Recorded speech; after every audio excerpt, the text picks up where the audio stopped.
आगे माई हमारो मुके सभैया गारी बन के सनवा गे मैरा जौली प्रखंड में सुन लेही आई बहुत उनकर नमवा गे मैं बहुत उनकर नमवा गे मैं बहुत उनकर नमवा गे आगे हमारो मुके सभैया गारी बन के सनवा गे मैं जोगिया मारन पंचायतवा के बनई है बड़ी मुखिया गे। Siddhnath recording studio Tekali.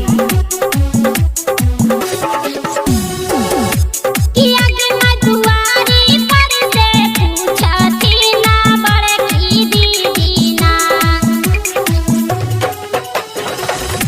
किया के मैं दुआरी पर से पूछती ना बड़की दीदी ना किया के मैं किन कर जोगिया मारन से गड़िया उड़त आवे ना किया के मैं किन कर जय जय करवा लोगवन बोलत आवे ना किया के मैं किन कर जय जय करवा लोगवन बोलत आवे ना किया के मैं मुकेश भैया के स्कॉर्पियो गाड़िया उड़त आवे ना किया के मैं मुकेश भैया के स्कॉर्पियो गाड़िया उड़त आवे ना किया के माई जोगिया मारन पंचायतवा से गाड़िया उड़त आवे ना किया के माई मुकेश भैया के जय जय करवा बोलत आवे ना किया के माई जोगिया मारन पंचायतवा से गाड़िया उड़त आवे ना।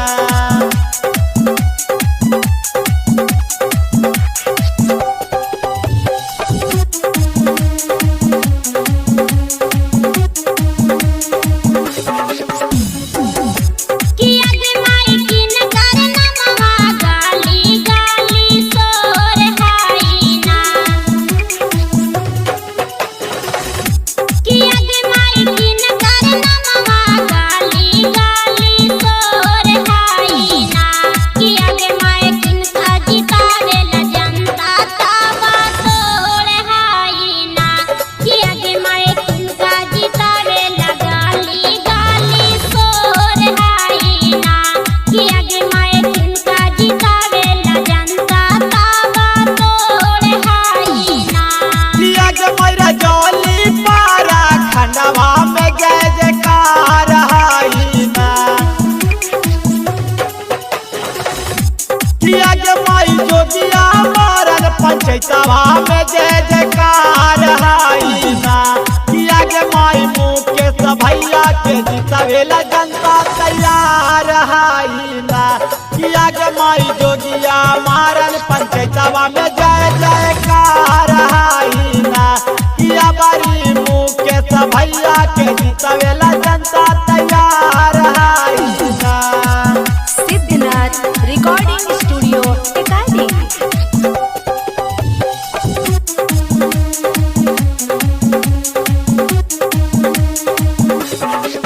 किया के माई कावन गीतिया लिखथिन कावन गावा हथिन ना किया के माई कावन गीतिया लिखथिन कावन गावा हथिन ना किया के माई कावन मुकेश भैया के गीतिया बजावा हथिन ना किया के माई कावन मुकेश भैया के गीतिया गावा हथिन ना किया के माई कावन मुकेश भैया के गीतिया बजावा हथिन ना किया के माई सिद्धनाथ लिखल न गीतिया रंजू गावा हथिन ना किया के माई सिद्धनाथ लिखल न गीतिया चुहर लगावा हथिन ना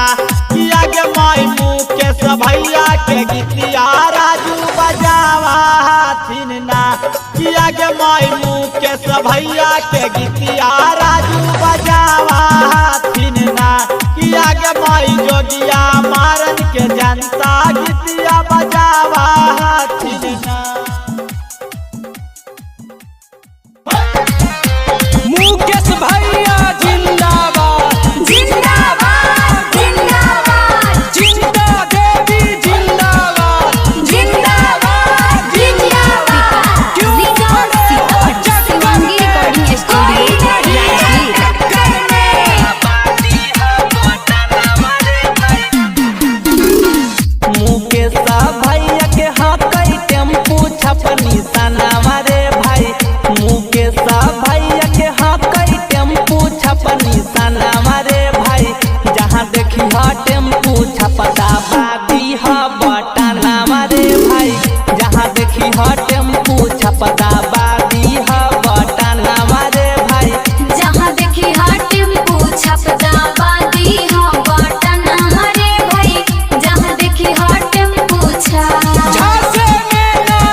भैया जी चिंता देवी के चाची मुखिया बनई हाजी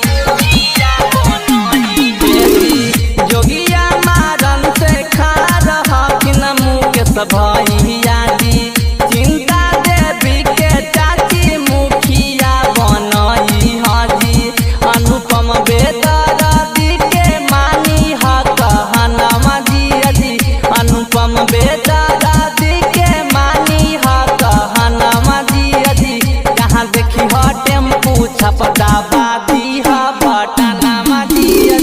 जहाँ देखी हर टेम्पू छपदा बादी हो बटनमा दिया जी जहाँ देखी हर टेम्पू छा। Shivangi recording studio.